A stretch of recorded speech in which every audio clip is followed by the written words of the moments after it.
Orthodox സഭ തൃശൂർ ഭദ്രാസനാധിപൻ യുഹാനോൻ മാർ മിൽത്യോസ് ചേരുന്നുണ്ട്. ശ്രീ യുഹാനോൻ മാർ മിൽത്യോസ്, അങ്ങയുടെ ഒരു ഫേസ്ബുക്ക് പോസ്റ്റ് വായിക്കായിരുന്നു. എന്തിനാണ് പ്രതിഷേധിക്കുന്നത്? അടുത്ത പെരുന്നാളിന് ഡൽഹിയിൽ ഒന്നുകൂടി വിളിച്ച് ആദരിച്ചാൽ പോരെ? അതിനകത്തൊരു പ്രയാസനോട് ഉറപ്പായുമുണ്ട്. ഇതിൽ ശക്തമായ പ്രതികരണങ്ങൾ ആവശ്യമല്ലേ ഫാദർ? തീർച്ചയായിട്ടും ശക്തമായും തുടർച്ചയായും പ്രതികരണം.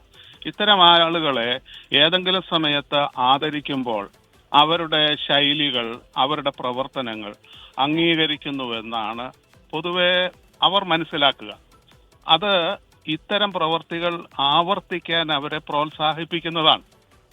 അതിന് പകരം രാഷ്ട്രീയമായും സാമൂഹികമായും നിയമപരമായും ഇവിടെ നടത്താൻ ശ്രമിക്കുന്ന ഈ വിദ്വേഷ പദ്ധതികളെ പ്രതിരോധിച്ചേ മതിയാവും. അതിനെ തള്ളിക്കളഞ്ഞേ മതിയാവുള്ളൂ.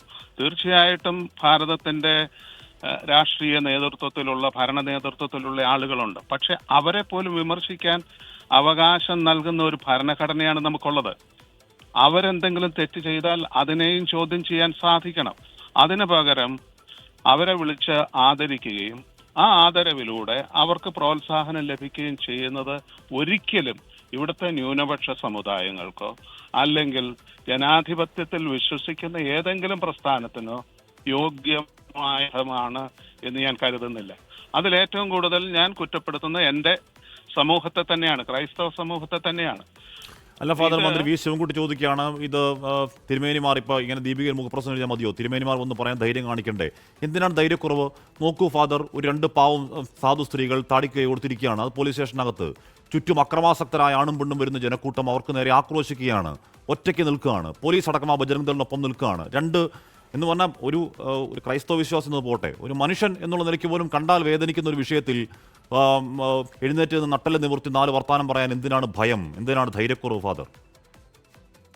മുൻപ് ആരോ പറഞ്ഞിട്ടുണ്ട്, ഈ മടിയിൽ കനമുള്ള ആളുകൾ ചിലപ്പോ ആ രീതിയിലേ പ്രതികരിക്കും. തീർച്ചയായിട്ടും. പക്ഷേ എന്നെ സംബന്ധിച്ചിടത്തോളം ക്രിസ്തു പഠിപ്പിച്ച ഒരു തത്വമുണ്ട്. അക്കാലത്തെ ഭരണാധികാരിയെ കുറുക്കൻ എന്ന് വിളിച്ച ഒരുത്തനാണ് എന്റെ നാഥൻ. അത് ആവർത്തിക്കാൻ പറ്റാത്ത ആരെങ്കിലും ഈ സഭയിലുണ്ടെങ്കിൽ തീർച്ചയായിട്ടും അവർ അദ്ദേഹത്തിന്റെ അനുയായിയാണ് എന്ന് സമ്മതിക്കാൻ എനിക്ക് താല്പര്യമില്ല.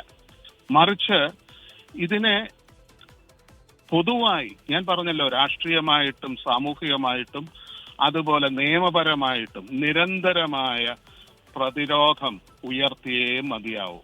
അതിനിടയ്ക്ക് ഒറ്റപ്പെട്ടതാണ് എന്ന് പറഞ്ഞ്, ഒറ്റപ്പെട്ടതെന്ന് ഞാൻ പറഞ്ഞത് കൊട്ടേഷൻ മാർക്കിലാണ് എന്ന് പറഞ്ഞ് ഏതെങ്കിലും ഒന്നിനെ ചെറുതായി കാണിക്കുന്നത് ഉചിതമാണ് എന്ന് ഞാൻ കരുതുന്നില്ല. എന്റെ സമുദായാംഗങ്ങൾ പൂർണ്ണമായും ഇത്തരം പ്രവൃത്തിയിൽ ഏർപ്പെടണം. അവരുടെ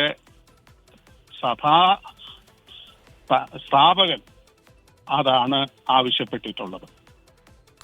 thank you father. Yuhanon Mar Meletius ആണ് നമ്മുടെ ആ വിഷയത്തിൽ പ്രതികരിച്ചത്.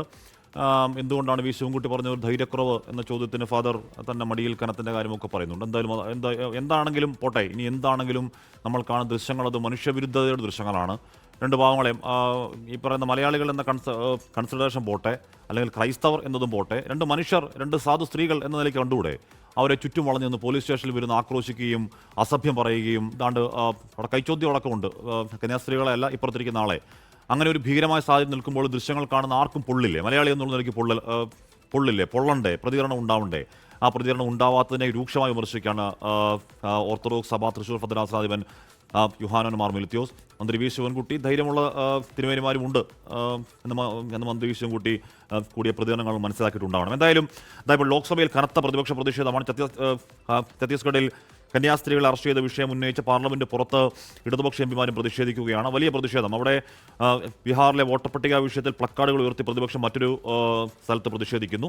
എന്തായാലും പ്രതിഷേധങ്ങൾ അങ്ങനെ തുടരുകയാണ്. അജീഷ് ജയകുമാർ തുടരുന്നു. അജീഷ്, നമ്മൾ പറഞ്ഞത് ഇത്തരത്തിലുള്ള അനുമാനങ്ങൾ വെച്ചുകൊണ്ട്, അല്ലെങ്കിൽ ബജറംഗ് ദൾ പ്രവർത്തകർ പറയുന്നത് കേട്ടുകൊണ്ട് പോലീസ് ചുമത്തിയിരിക്കുന്നത് മതപരിവർത്തന നിരോധന നിയമം, അത് തന്നെ വിവാദമായൊരു നിയമമാണ്. ഒരുപാട് ക്രൈസ്തവ മിഷണർമാരെ പിടിച്ചകത്തിടാനുള്ള നിയമം എന്ന് തന്നെ സഭ ആ വിഷയത്തിൽ, ഇപ്പം നേരത്തെ വി ശിവൻകുട്ടി പറഞ്ഞ തിരുമേനിമാരല്ല, ഇപ്പോൾ തൃശ്ശൂർ ഭദ്രാസനാധിപനെ പോലെയുള്ളവർ അത് തുറന്നു പറഞ്ഞതുമാണ്. ലോകത്തെവിടെയായാലും ഏത് സമയത്തും 24 വാർത്തകളും ഓഗ്മെന്റഡ് റിയാലിറ്റി പാക്കേജുകളും എക്സ്പ്ലെയിനറുകളും വിശദമായി കാണാൻ ഞങ്ങളുടെ യൂട്യൂബ് ചാനൽ നിങ്ങൾക്ക് സബ്സ്ക്രൈബ് ചെയ്യാം.